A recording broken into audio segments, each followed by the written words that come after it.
50 kilo का जहर और 30,000 गोलियां।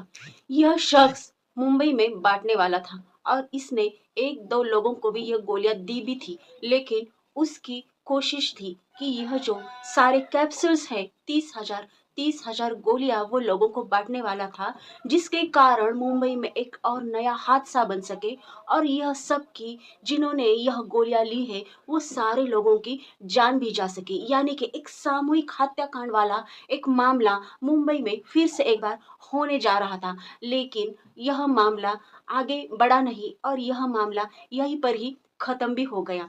यहाँ पे आगे बता के चले तो क्या है यह मामला और किसने रची थी यह साजिश, यह सारी जानकारी हम इस वीडियो में जानने वाले हैं। लेकिन यहाँ पे सबसे पहले तो यह एक बात बहुत ही इम्पोर्टेंट है, वो जो है कि सब लोगों की जान तो बची और यह सब लोग जो है जो इस गोलियों का इस कैप्सूल का जो शिकार होने वाले थे वो सारे लोगों की यहाँ पे जान तो बच गई है। लेकिन इस मामले की विस्तार से अगर जानकारी दे तो सबसे पहले हम यह जानेंगे कि यह जो आदमी था, यह जो पर्सन था जो सबको मारने की कोशिश में लगा था, जिसकी साजिश थी कि उसके कैप्सूल खरीद के जो भी लोग यह कैप्सूल खाते हैं तो वो सारे लोगों की मौत हो जाए। तो आइए हम यह आदमी के बारे में पहले सबसे पहले जानकारी ले लेते हैं कि यह जो आदमी था, इस आदमी का नाम है फैयाज प्रेमजी। यह आदमी की साजिश थी कि लोगों को मारने की, लेकिन इसकी यह साजिश आखिर क्यों ही थी तो आपको बता के चले तो यह जो आदमी,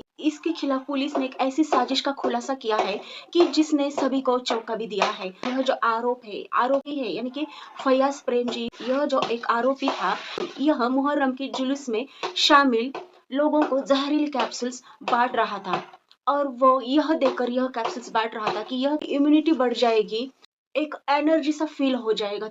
तो यह बातें बनाकर यह जो आदमी था वो लोगों में यह कैप्सूल्स बांट रहा था। सच में यह एक कैप्सूल नहीं था, यह जो एक जहरीली दवा थी जो लोगों को दे रहा था, क्योंकि उसके इरादे कुछ ठीक नहीं थे और वो बहुत सारे लोगों को एक ही साथ मारने वाला था।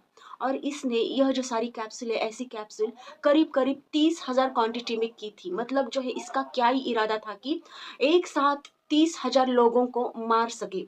लेकिन यहाँ पे एक दो लोगों को जब कैप्सूल बांटी तो उनको जो है थोड़ी सी बेचैनी सी महसूस हो गई और वो तुरंत डॉक्टर के पास गए और तभी जाके आगे यह जो खुलासा है यह कैप्सूल के बारे में यह सबके सामने आया है। लेकिन बता के चले तो वो जो सारे जो लोग थे, कैप्सूल लिया था और खाया भी था, उनकी तबीयत ज्यादा बिगड़ी नहीं, क्योंकि मौके पर ही उन्होंने जो है अस्पताल जाकर अपना इलाज करवाया था और इसी के चलते यह सारे लोगों की जान बची है। और यह जो हादसा है यह आगे होने जा रहा था, यह हादसा यहीं पर ही टल गया है। यहाँ पे इसके बारे में और जानकारी बता के चले तो फयाज प्रेम जी नाम का यह जो आदमी था, यह मुंबई के भाई खला इलाके में मुहर्रम के जुलूस के दौरान यह दवाइयाँ बेच रहा था। और यह एक सनसनीखेज घटना इसके बाद यह सामने आ गई है कि यह लोगों को यह दवाई जो है वो बेच रहा था और पेन किलर बताकर यह दवाई बेच रहा था कि वो जो कुछ भी तकलीफ है यानी कि हेडेक होना या फिर बॉडी पेन होना, इसके लिए इलाज के तौर पर यह दवाई वो लोगों को दे रहा था। इसमें जिंक फॉस्फाइड से भरे जहरीले कैप्सूल जो है यह लोगों में बांट रहा था। आरोपी का इरादा तो बहुत सारे लोगों को मारना था, उसके नजर में बहुत सारे ऐसे हजारों लोग थे जो आरोपी उनको मारना चाहता था।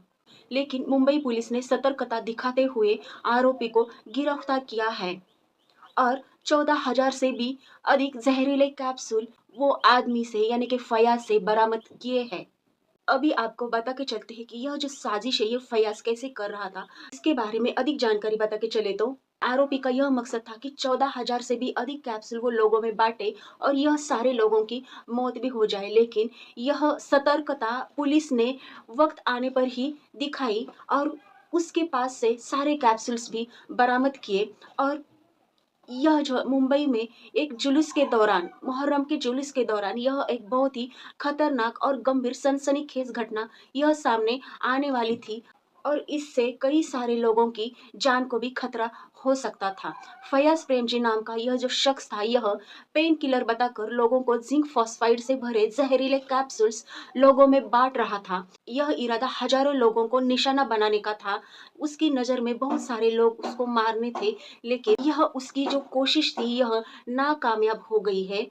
पुलिस के अनुसार आरोपी को मुहर्रम जुलूस के दौरान 4 लोगों को उसने कैप्सूल देते हुए मौके पर ही पुलिस ने आरोपी को हिरासत में लिया था। और पुलिस उपायुक्त जयंत मीना ने समाचार एजेंसी IANS से बात करते हुए कहा है कि जुलूस के दौरान एक संदिग्ध व्यक्ति को देखा गया कि वो लोगों को जो यह कैप्सूल है वो बांट रहा था, और लोग भी, एक दो लोग भी उससे यह कैप्सूल, एक दो लोगों ने भी ली और उनको तुरंत ही हॉस्पिटल भर्ती कराया गया। अब उनकी जो तबीयत है वो खतरे से बाहर है।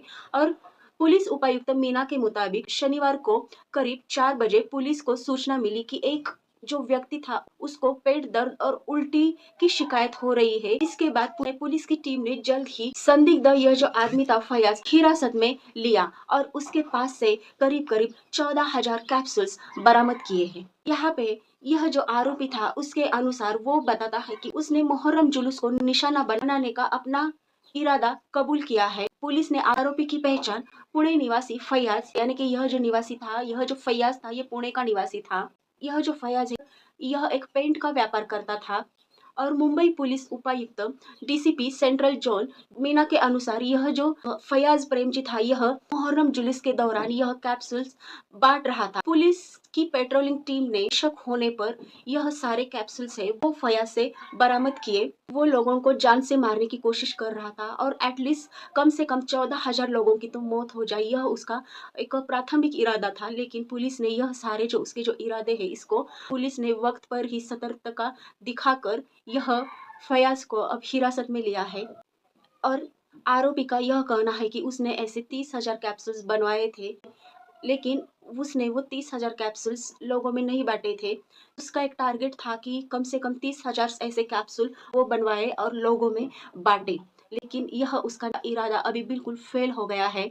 और पुलिस ने यह भी खुलासा किया है कि आरोपी ने 2025 में ईरान, इराक की भी यात्रा की है। यहाँ पे बता के चले तो पुलिस इस घटना के पीछे एक बड़ी साजिश हो सकती है, या फिर फयाज के साथ और कितने लोग जो है, कितने और फयाज के साथीदार है इसमें शामिल है, यह भी जांच अब पुलिस करने में जुटी है।